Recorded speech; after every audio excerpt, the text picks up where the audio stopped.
ଲକ୍ଷଣ ହଉଛି ଆମ ଗାଁରେ ଦିଗା ସୀତା ହଉଛି ଆଜ୍ଞା ସଦା ରାବଣ ଦିଗା ସୀତାକୁ ଆମ ଗାଁ ଦାଣ୍ଡରେ ଭିଡିକି ନବାଟା ମୁଁ ନିଜେ ଦେଖିଛି। ରାବଣ ସେଇ କଥା କହିଲା। କଣ କହିଲା? କହିଲା ହେ ମର୍ଯ୍ୟାଦାମୟ ପୁରୁଷୋତ୍ତମ ରାମ ରାମ ଏ ଜଗତ ଯଦି ମତେ ଚୋର ବୋଲି କହୁଛି ମୁଁ ଚୋର କି? ଆଉ ମୁଁ ଚୋର ନୁହଁ। ତାହେଲେ କଣ ତମେ? ତିନିଟା ଜିନିଷ ଚୋରି କଲେ ହେ ଜ୍ଞାନୀ ମଣ୍ଡଳୀ ମୋ ମା ମାନେ ପାପ ଲାଗେ ନା? ସେ ତିନିଟା ଜିନିଷ କଣ? ଆପଣ ମାନଙ୍କର କଟକ ଜିଲ୍ଲାର ଗାୟକ ସମ୍ରାଟ ବୈଷ୍ଣବ ପ୍ରଧାନ କହିଲେ ତିନିଟା ଜିନିଷ ଚୋରି କଲେ ଆପଣ ମାନଙ୍କୁ ପାପ କୁହାଯିବନି। ଦେଖିବା ତାର ଚୋର କୁହାଯିବନି। ଆଜ୍ଞା ତିନିଟା ଜିନିଷ କଣ? ସେ ତିନିଟା ଜିନିଷ କଣ? କହିଲେ ତୁଳସୀ କୁସୁମ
ଜ୍ଞାନୀ ମଣ୍ଡଳୀ କହିଲା ଭଗବାନ ଶାସ୍ତ୍ର କହିଛନ୍ତି ତିନିଟା ଜିନିଷ ଚୋରି କଲେ ଚୋର ବୋଲି କୁହାଯିବନି।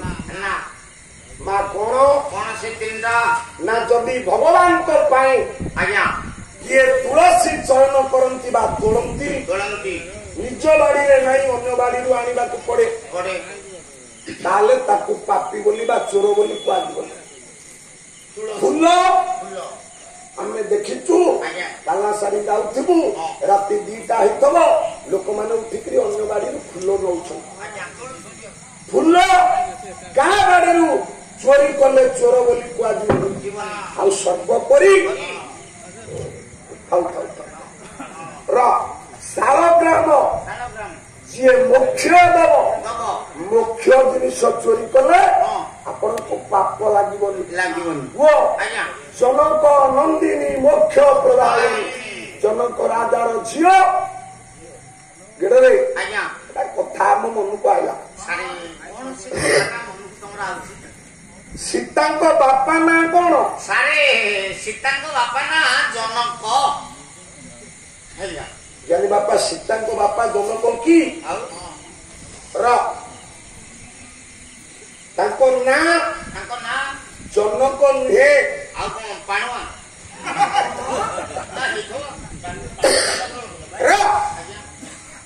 ସୀତାଙ୍କ ବାପା ନା ଜନକ ନୁହଁ। ତାହେଲେ ଆଉ କଣ? ତାଙ୍କ ସାଙ୍ଗିଆ ହଉଛି ଜନକ।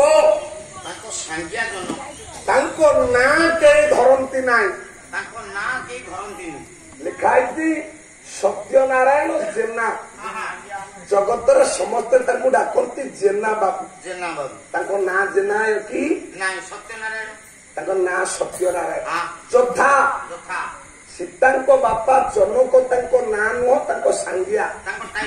ତାଙ୍କ ନାଁ କଣ?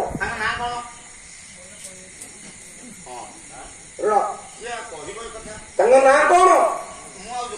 ବହିର ଆଧ୍ୟାତ୍ମ ରାମାୟଣ କବି ହେଲେ ବ୍ୟାସ। କଳା ତସ୍ୟ ଶିର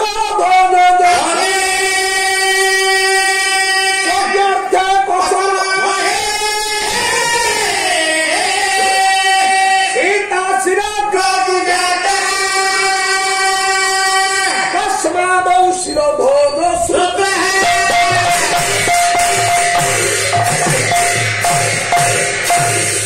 ତସ୍ୟ ତାଙ୍କର ଶିରଧ୍ୱଜ। ତାଙ୍କ ନାଁ ହଉଛି ସାରେ ଶିରଧ୍ୱଜ। ତାଙ୍କ ନାଁ ଶିରଧ୍ୱଜ। ତାଙ୍କ ଭାଇଙ୍କ ନାଁ ହଉଛି କୁଶଧ୍ୱଜ।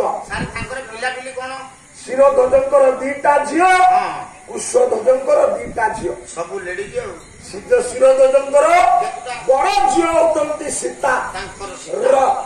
ରାବଣ କହୁଛି ଗଲା ଜନକ ନନ୍ଦିନୀ ମୋକ୍ଷ ପ୍ରଦାୟୀ ଆଣିଛି ମୁଁ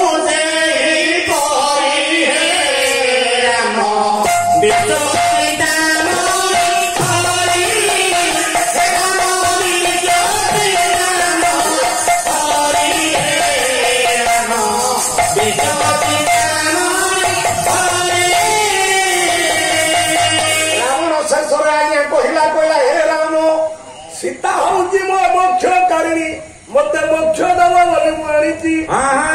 ନା ସୀତା ତମକୁ ମୋକ୍ଷ ଦବ ନା ତମେ କିଏ ମୁଁ କିଏ ମା ସୀତା କିଏ ଆପଣ ଜାଣିପାରୁନାହାନ୍ତି ମନ ପକେଇଲେନି ସେଇଥିପାଇଁ ମୋ ବଂଶଟା ବୁଡେଇ ଦେଲେ।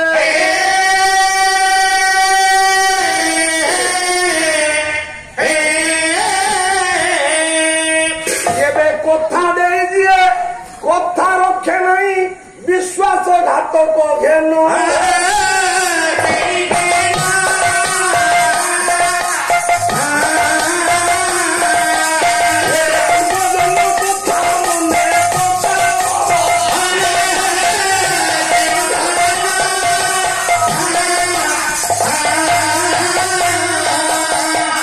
ରାବଣ କହିଲେ ଭଗବାନ ରାମ ପୂର୍ବ ଜନ୍ମ କଥା ଟିକେ ମନେ ପକାନ୍ତୁ।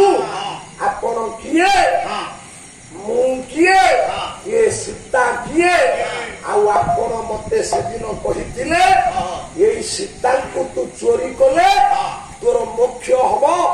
ମୁଁ ମନେ ରଖିଛି ଆପଣ ମନେ ରଖିନାହାନ୍ତି। ଆଚ୍ଛା ରାବଣ ତାହେଲେ ତମର ଯଦି ମନେ ଅଛି ତମେ କୁହ ତମେ କଣ ଥିଲ ମୁଁ କଣ ଥିଲି? କବି ହେଲେ କବି ସମ୍ରାଟ ଭଞ୍ଜ ବୈଦେଶ ବିଳାସ ପାଲା ଆଲୋଚନା ପର୍ଯ୍ୟାଲୋଚନା ସମାଲୋଚନା। ରାବଣ କହିଲା ପ୍ରଭୁ ମୁଁ କିଏ ଏ କୁମ୍ଭକର୍ଣ୍ଣ କିଏ ଆପଣ କିଏ ବୈକୁଣ୍ଠ ନ ମାନୁ